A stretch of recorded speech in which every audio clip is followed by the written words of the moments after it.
CM PM arrest bill पर सदन में भयंकर बवाल, घुटनों पर आए अमित शाह। विपक्ष ने मुंह पर दे मारा बिल, यूपी से दिल्ली तक हड़कंप। संसद का हाल आज किसी रणभूमि से कम नहीं था। विपक्ष के कई मुख्यमंत्रियों को सलाखों के पीछे भेजने की भयंकर साजिश के बीच अचानक राहुल गांधी संसद भवन में आ धमके और जैसे ही गृह मंत्री अमित शाह ने सदन में 3 नए बिल पेश किए, लोकसभा का माहौल फट पड़ा। विपक्षी सांसदों ने न सिर्फ जमकर नारेबाजी की बल्कि इन बिलों की कॉपियां फाड़ दी। इतना ही नहीं, गुस्साए सांसदों ने उन फटी हुई प्रतियों को सीधे अमित शाह की तरफ फेंक दिया। इतना बड़ा हंगामा हुआ कि लोकसभा अध्यक्ष ओम बिरला को दो बार सदन स्थगित करना पड़ा। लेकिन सबसे बड़ा सवाल यह है कि आखिर इन 3 बिलों में ऐसा क्या है जिसने विपक्ष को आग बबूला कर दिया? क्यों कांग्रेस, टीएमसी, डीएमके, एआईएमआईएम और शिवसेना सब एक सुर में कह रहे हैं कि यह लोकतंत्र की हत्या है? अमित शाह ने लोकसभा में जिन 3 विधेयकों को पेश किया उनमें शामिल है संविधान 130वां संशोधन विधेयक 2025, यूनियन टेरिटरीज संशोधन बिल 2025 और जम्मू कश्मीर पुनर्गठन संशोधन बिल 2025। इन तीनों बिलों का मूल उद्देश्य एक ही है। अगर कोई प्रधानमंत्री, मुख्यमंत्री, केंद्रीय मंत्री या कोई अन्य मंत्री किसी गंभीर अपराध में दोषी ठहराया जाता है और कम से कम 30 दिन जेल में रहता है तो उसकी कुर्सी चली जाएगी। सुनने में यह बात नैतिकता की लगती है, लेकिन विपक्ष कह रहा है कि मोदी सरकार का सबसे बड़ा राजनीतिक हथियार है। विपक्ष का आरोप साफ है कि मोदी सरकार सीबीआई, ईडी जैसी केंद्रीय एजेंसियों का पहले भी दुरुपयोग करती आई है। अब इस कानून के जरिए वो सीधे चुनी हुई सरकारों को अस्थिर कर सकेगी। कांग्रेस सांसदों का कहना है कि किसी भी मुख्यमंत्री या मंत्री पर फर्जी केस लगाइए, 30 दिन जेल भेज दीजिए और उसकी कुर्सी छीन लीजिए। यानी कि लोकतांत्रिक प्रक्रिया से बनी सरकार एक सियासी हथकंडे से गिराई जा सकेगी। यही वजह है कि विपक्ष ने इसे लोकतंत्र का गला घोटने वाला बिल कहा है।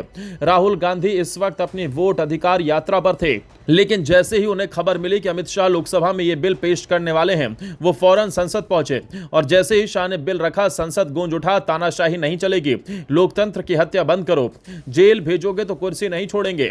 सांसदों की यह नारेबाजी घंटों तक चलती रही। एआईएमआईएम चीफ असदुद्दीन ओवैसी ने इस बिल की तुलना सीधे नाजी जर्मनी के गेस्टापो मूवमेंट से कर डाली।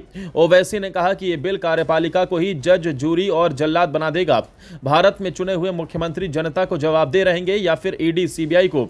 उन्होंने साफ कहा कि बीएनएस यानी नए आपराधिक कानून में पहले से ही कई धाराएं ऐसी हैं जिनमें 90 दिन तक जमानत नहीं मिलती। अब सरकार चाहे तो किसी भी विपक्षी सीएम को उठाकर जेल में डाल सकती है और 30 दिन बाद उसकी कुर्सी छीन सकती है। ये सीधा सीधा पुलिस स्टेट बनाने की तैयारी है।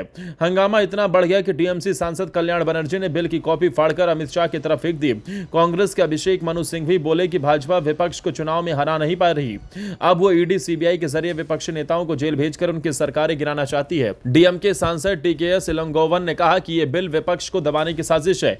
लोकसभा अध्यक्ष ओम बिरला ने बार-बार व्यवस्था बहाल करने की कोशिश की, लेकिन असफल रहे और अंततः उन्हें सदन स्थगित करना पड़ा। भारी शोरगुल और हंगामे के बीच अमित शाह ने कहा कि यह बिल नैतिकता के लिए है। कोई इतना निर्लज्ज नहीं होना चाहिए कि गंभीर आरोप लगने के बाद भी संवैधानिक पद पर बना रहे। उन्होंने अपनी पुरानी गिरफ्तारी का हवाला दिया और कहा कि जब मैं गुजरात में मंत्री था और झूठे केस में जेल गया, तब मैंने नैतिकता के आधार पर इस्तीफा दे दिया था। जब तक कोर्ट ने मुझे बरी नहीं किया, मैंने कोई पद नहीं लिया। लेकिन विपक्ष ने शाह की इस बात को झूठा दिखावा करार दिया। कांग्रेस के केसी वेणुगोपाल ने कहा, अगर शाह ने उस वक्त नैतिकता दिखाई थी तो अब इस बिल की जरूरत क्यों है? क्या यह सिर्फ विपक्ष को खत्म करने का तरीका नहीं है? शिवसेना नेता संजय राउत का बयान और भी आक्रामक रहा। उन्होंने कहा कि यह बिल सिर्फ विपक्ष की आवाज दबाने के लिए लाया गया। क्या बीजेपी के मुख्यमंत्री दूध के धुले हैं? आप केजरीवाल को जेल भेजते हैं, हेमंत सोरेन को पकड़ते हैं, लेकिन असम और महाराष्ट्र के भाजपा नेताओं पर कोई कार्रवाई नहीं होती।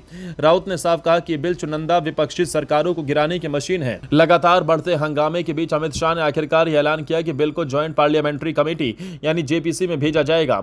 सरकार का दावा है कि वहां इस पर विस्तार से चर्चा होगी। वहीं विपक्ष का सबसे बड़ा डर यह है कि इस बिल के बाद केंद्रीय एजेंसियों की ताकत और बढ़ जाएगी। बीते 11 सालों में बीजेपी के किसी भी मुख्यमंत्री या मंत्री की गिरफ्तारी नहीं हुई, लेकिन विपक्षी नेताओं पर ईडी और सीबीआई की कार्रवाई लगातार होती रही। अरविंद केजरीवाल का ताजा उदाहरण सबके सामने है।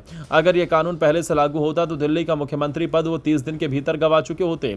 अमित शाह ने बार बार नैतिकता की बात की, लेकिन विपक्ष ने पूछा, अगर सचमुच नैतिकता बढ़ानी है तो पहले बीजेपी शासित राज्यों के आरोपित नेताओं पर कार्रवाई क्यों नहीं होती? नैतिकता सिर्फ विपक्ष के लिए ही क्यों है? दोस्तों, ये पूरा मामला अब राजनीति और लोकतंत्र के बीच की जंग बन गया।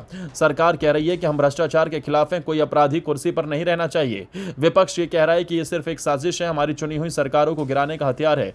राहुल गांधी से लेकर असदुद्दीन ओवैसी तक, संजय राउत से लेकर डीएमके और टीएमसी तक सब एक मंच पर खड़े हैं। लोकसभा का यह हंगामा आने वाले दिनों की राजनीति की तस्वीर साफ कर रहा है। अब सवाल आपसे है, क्या यह बिल सच में भ्रष्टाचार के खिलाफ नैतिकता का हथियार है या फिर मोदी सरकार का नया सियासी मास्टर स्ट्रोक, जो विपक्षी मुख्यमंत्री और मंत्रियों की कुर्सी छीनने का औजार बनेगा? लोकतंत्र बचेगा या फिर तानाशाही हावी होगी?